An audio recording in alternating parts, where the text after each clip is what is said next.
తిరుమల లడ్డు వ్యవహారంపై సిట్ బృందం దర్యాప్తు ముమ్మరం చేసింది. సుప్రీంకోర్టు ఆదేశాలతో సిబిఐ అధికారుల ఆధ్వర్యంలో ఏర్పాటైన సిట్ బృందం విచారణ చేపట్టింది. ఏఆర్ డైరీలో సిట్ బృందం విచారణ చేస్తోంది. టీటీడీ మార్కెటింగ్ గోడౌన్లోని కొన్ని టెండర్ల ఫైల్స్ ను ఇప్పటికే పరిశీలించింది. తిరుమలలో సిట్ బృందం దర్యాప్తుపై మరిన్ని వివరాలు తిరుపతి నుంచి మా ప్రతినిధి వర్మ అందిస్తారు.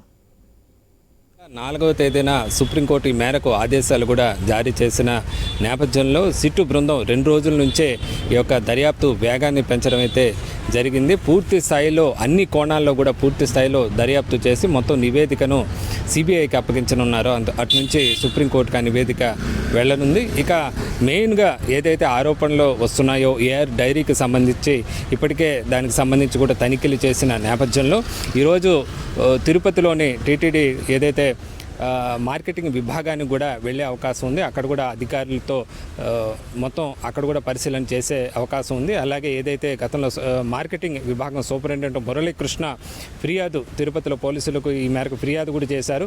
ఆ ఎఫ్ఐఆర్ కాపీని కూడా పరిశీలించనున్నారు. ఇప్పటి వరకు జరిగిన దర్యాప్తులో ఎలాంటి అంశాలు బయటపడ్డాయి, ఇంకా పూర్తి స్థాయిలో దీన్ని నిగ్గు తేల్చాలంటే ఎలాంటి దర్యాప్తు చేయాలి, ఇవన్నీ కూడా కేంద్ర సిట్ బృందం దర్యాప్తు చేయనుంది. పూర్తిగా స్వతంత్ర దర్యాప్తు బృందం. ఇది రాష్ట్ర ప్రభుత్వానికి సంబంధం లేని అంశంగా కూడా చెప్పుకోవచ్చు. స్వతంత్రంగా దర్యాప్తు చేసి దానిని పూర్తి స్థాయిలో సిబిఐకి ఈ నివేదికను అయితే పంపనున్నారు. అలాగే తిరుపతిలోని తిరుమలకు వెళ్ళి కూడా అక్కడ కూడా లడ్డు తయారీ కేంద్రాన్ని కూడా పరిశీలించనున్నారు.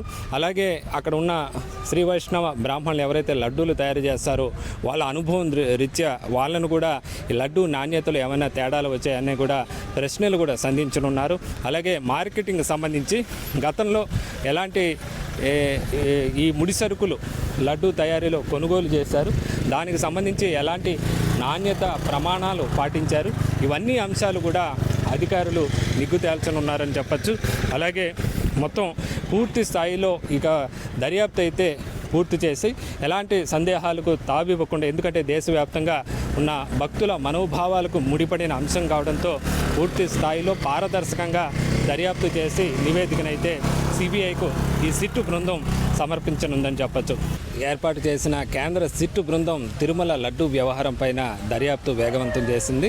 ఇప్పటికే దీనికి సంబంధించి కూడా సిబ్బంది తిరుపతికి చేరుకోవడం జరిగింది. అలాగే తమిళనాడులోని దిండిగల్కి వెళ్ళి అక్కడ ఏఆర్ డైరీని 2 రోజుల క్రితం అంటే శనివారం కూడా అక్కడికి వెళ్ళి తనిఖీలు నిర్వహించడం కూడా జరిగింది.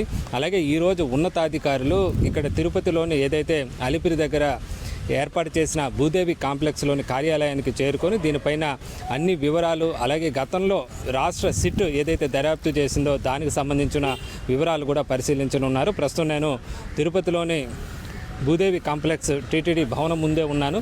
ఇదే భవనాన్ని టీటీడీ ఏదైతే కేంద్ర సిట్ దర్యాప్తు బృందానికి కేటాయించడం అయితే జరిగింది. దీనిపైన ఇప్పటికే సుప్రీంకోర్టు ఆదేశాల మేరకు కూడా ఉన్నత స్థాయి 5 సభ్యుల బృందాన్ని ఏర్పాటు చేయడం జరిగింది. ఇప్పటికే ఏదైతే ఈరేష్ ప్రభు అలాగే సిబిఐ అధికారులు మురళీ రంభ వీళ్ళిద్దరితో పాటు ఏదైతే గతంలో రాష్ట్ర సిట్ దర్యాప్తు బృందంలో ఉన్నారో గోపీనాథ్ జెట్టి, అలాగే సర్వశ్రేష్ఠ త్రిపాఠి, అలాగే ఎఫ్ఎస్ఎస్ఐ నుంచి సత్యకుమార్, ఈ విధంగా మొత్తం 5 మంది ఉన్నత స్థాయి బృందం ఇక్కడ పూర్తి స్థాయిలో దర్యాప్తు అయితే చేయనుంది. గత 2 రోజుల క్రితం నుంచే ఈ దర్యాప్తు ప్రారంభమైందని చెప్పుకోవచ్చు. ఈరోజు ఉన్నత స్థాయి అధికారులు బృందం కూడా ఈరోజు తిరుపతికి చేరుకొని పూర్తి స్థాయిలో దర్యాప్తు చేపట్టే అవకాశం అయితే స్పష్టంగా కనిపిస్తుంది. ప్రస్తుతం మనం చూస్తున్నాం ఇక్కడ పోలీసు వాహనాలు ఏదైతే ఈ 5 మంది బృందం సభ్యులకు సహాయకరంగా ఇక్కడ రాష్ట్ర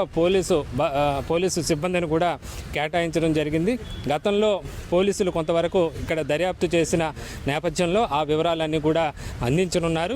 వివిధ బృందాలుగా కూడా విడిపోయి ఈ సిబ్బంది మొత్తం దర్యాప్తు చేయనున్నారు. వీళ్ళందరినీ కూడా ఈ 5 మంది బృందం సభ్యులు ఉన్నతాధికారులు పర్యవేక్షణ అయితే చేయనున్నారు. మొత్తం ఈ రిపోర్టును సిబిఐకి ఈ సిట్టు బృందం నివేదిక అందజేయనుంది. ఇది ప్రస్తుతం తిరుపతిలో కొనసాగుతున్న కేంద్ర సిట్టు బృందం దర్యాప్తు సంబంధించి కూడా తాజా పరిస్థితి.